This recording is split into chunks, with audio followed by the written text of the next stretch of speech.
তোমাদের মধ্যে ওই ব্যক্তি উত্তম যিনি কোরআন নিজে শিক্ষা করেন এবং অপরকে শিক্ষা দেন।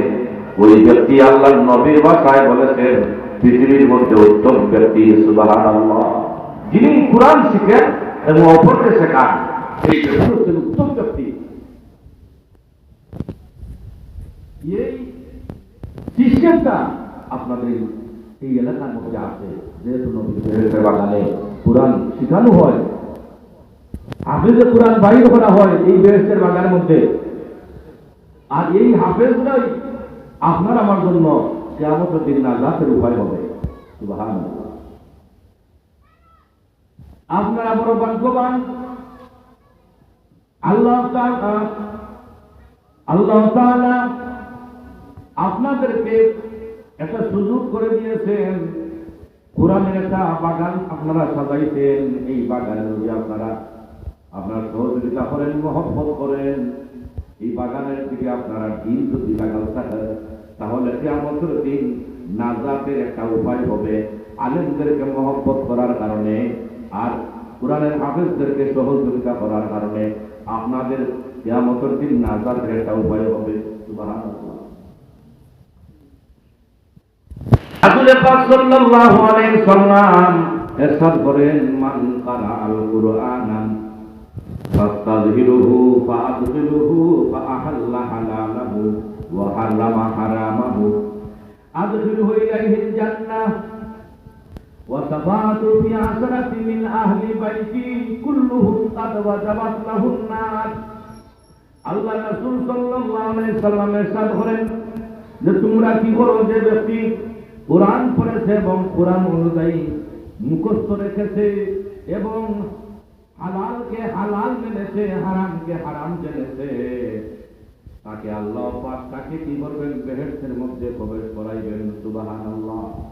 এমনকি আল্লাহ রাসূল বলেন তার পরিবারের 10 জন মানুষ, 10 জন ব্যক্তির জন্য কিয়ামতের দিন ওই কোরআনে হাফেজে কি করব, সুপারিশ করব।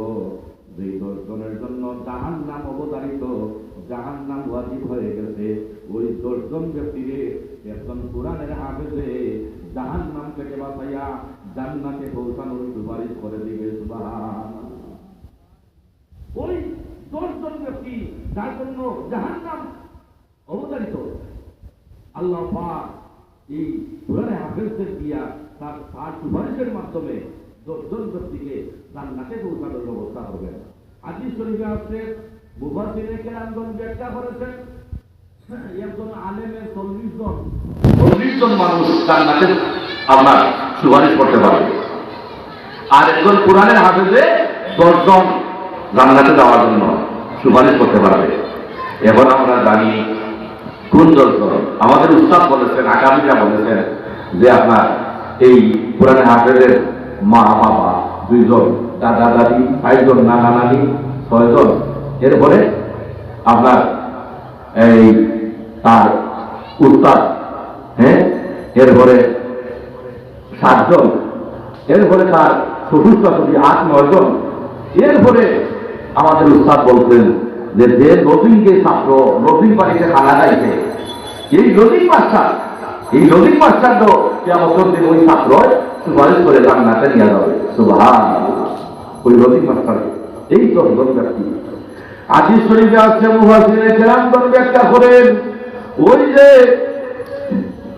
আলেম 40 জন, একজন আলেমের 40 জন জাহান্নামীকে জান্নাতে পৌঁছাইয়া দিবে, একজন কোরআনের হাফেজে 10 জন জাহান্নাম অবধারিত 10 জন মানুষকে জান্নাতে সুপারিশ করবে। মুফাসসিরে কেরামগণ ব্যাখ্যা করেন, ওই 40 জন, একজন আলেমের 40 জনকে মুফাসসিরে কেরামগণ ব্যাখ্যা করেছেন 40,000 পর্যন্ত সুপারিশ করতে পারবেন। সুবহানাল্লাহ। আর একজন কোরআনের হাফেজে 10 জনকে 10,000 পর্যন্ত সুপারিশ করে জান্নাতে নিয়ে পৌঁছাইবে। সুবহানাল্লাহ। ব্যাখ্যা করেছেন আল্লাহ পাকের দয়ায়। ভাইরা, বন্ধুরা, বাবারা, আল্লাহ রাসূল সাল্লাল্লাহু আলাইহি ওয়াসাল্লাম ইরশাদ করেছেন, আকরিমুল উলামা'i ফাইন্নাহুম ওয়ারাসাতুল আমবিয়া ফামান আকরামাহুম ফাকাদ আকরামাহুল্লাহু ওয়া রাসূলুহু। সুবহানাল্লাহ। আল্লাহ রাসূল সাল্লাল্লাহু আলাইহি ওয়াসাল্লাম ইরশাদ করেন, তোমরা উলামায়ে কেরামকে সম্মান করো, উলামায়ে কেরামকে সম্মান করো, কারণ কেননা তারা হচ্ছেন নবীগণের ওয়ারিস। আল উলামা ওয়ারাসাতুল আম্বিয়া, নবীগণের ওয়ারিস হলেন উলামাগণ। আল্লাহ রাসূল বলেন তাদেরকে সম্মান করো, তারা হচ্ছেন নবীগণের ওয়ারিস। তাদের সম্মান করলে আল্লাহ এবং আল্লাহ রাসূলকে সম্মান করা হয়। সুবহানাল্লাহ।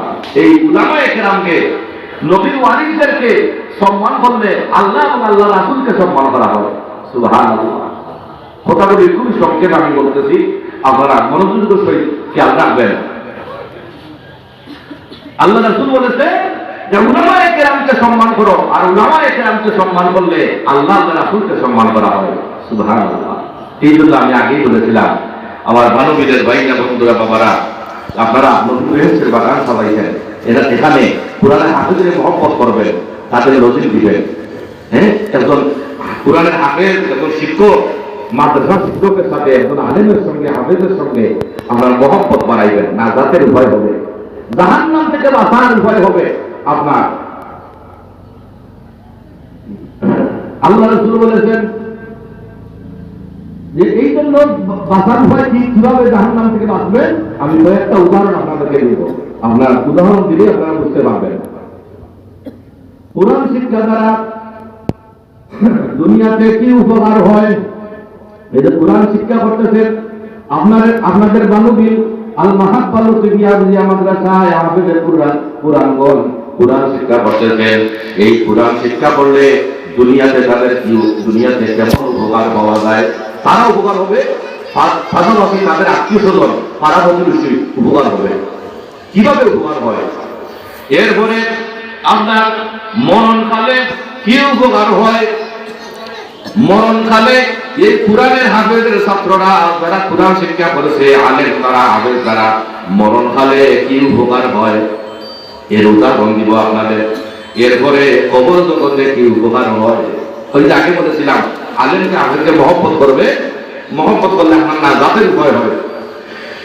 মরণকালেও হাফেজে কোরআন আলেমের মহব্বতের কারণে মরণকালেও কি হবে, আপনার ঈমান নসিব হয়ে যাবে। সুবহানাল্লাহ।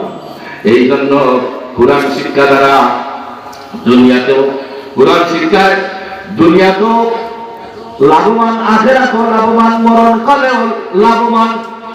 এখন আছেন কোরআন শিক্ষা দ্বারা পরে তাদের দ্বারা তাদের নিজের এবং আত্মীয় স্বজন প্রতিবেশীদের জন্য হাসরের মাঠেও কি উপকার হয়, হাসরের মাঠে কেমন উপকার হয় তার উপর ইনশাআল্লাহ বলবো।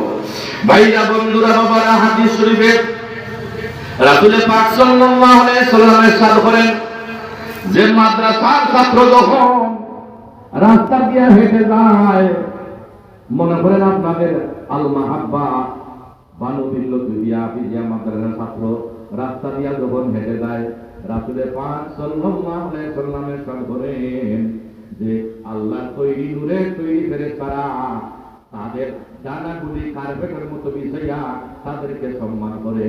সুবহানাল্লাহ। তাদের নূরের তৈরি ডানাগুলি কার্পেটের মতো বিছাইয়া তাদের ছায়ের সামনে দিয়া তারা সম্মান করে। আর এরা হবে আমার নায়েবে রাসূল, উলামায়ে কেরাম, হাফেজে কোরআন, তালবে ইলম। আমার হাদিসের ভাষায়, কোরআনের ভাষায় তাদেরকে তালবে ইলম বলা হয়, তালবে ইলম বলা হয়। রাসূল পাক সাল্লাল্লাহু আলাইহি ওয়াসাল্লাম আরেকটা হাদিস শুনি, আল্লাহ রাসূল বলেছেন ওই যে হাফেজে কোরআনে মহব্বত করলে, আলেমরে মহব্বত করলে দুনিয়াতে কেমন উপকার হয়, মরণকালে কেমন উপকার হয়, আখিরাতেও কেমন উপকার হয়। রাসূল পাক সাল্লাল্লাহু আলাইহি ওয়াসাল্লাম ইরশাদ করেন বুল আলিমান আও মুআল্লিমান আও মুস্তামিআন আও মুহিব্বান ওয়ালা তাকুনু খামিসান ফাতুহলিক। আল্লাহ রাসূল সাল্লাল্লাহু আলাইহি ওয়াসাল্লাম ইরশাদ করেন যে তোমরা কি হও, আলেম হও, তোমরা আলেম হও, যদি আলেম না হতে পারো তাহলে কি করো, যদি আলেম হইতে পারো, আলেম যদি না হইতে পারো তাহলে আলেমের ছাত্র হও, তাহলে তোমাদের জন্য নাজাতের পথ উপায় হবে, নাজাতের পথ খোলা হবে। তোমরা আলেম হও, আলেম হলে তোমাদের জন্য নাজাতের পথ খোলা আছে। যদি আলেম না হইতে পারো, আলেমের ছাত্র হও, আলেমের ছাত্র হও, তাহলে তোমাদের জন্য নাজাতের পথ খোলা হবে। আল্লাহ রাসূল বলেন যদি সুযোগ না থাকে তাহলে কি করো, তোমরা কি বল আলেমের কথা মনোযোগ দিয়ে শুনো, আলেমের কথা মনোযোগ দিয়ে শুনো। অর্থাৎ আলেম যেভাবে জীবন যাপন করে সেই অনুযায়ী তোমরা চলাফেরা করো, তাহলে নাজাতের পথ তোমাদের জন্য খোলা হবে। আল্লাহ রাসূল বলেন যদি তাও সম্ভব না হয় তাহলে কি করো, আলেমকে মহব্বত করো। সুবহানাল্লাহ। ওই যে আগে বলেছিলাম, এখন হাদিসের ফরজমত সহ আপনাদের শুনাইতেছি যে ওই যে আগে বলেছিলাম যে আলেমকে মহব্বত করলে, হাফেজকে মহব্বত করলে কিয়ামতের দিন নাজাতের উপায় হয়, মরণকালে ঈমান নসিব হয়। আল্লাহ রাসূল বলতেছেন যে তোমরা যে আলেমের সঙ্গে কি করো, মহব্বত করো, তাহলে নাজাতের ওলা তাকুনু খামিসান ফাতুহলি, এই ভাষা জিনিস ছাড়া আর নাজাতের কোনো পথের কোনো ব্যবস্থা নাই, নাজাত হওয়ার কোনো ব্যবস্থা নাই যখন আলেমকে মহব্বত করবা। মুফাসসিরিনে কেরামগণ বলেছেন আলেমকে মহব্বত করলে মরণকালে ঈমান নসিব হয়।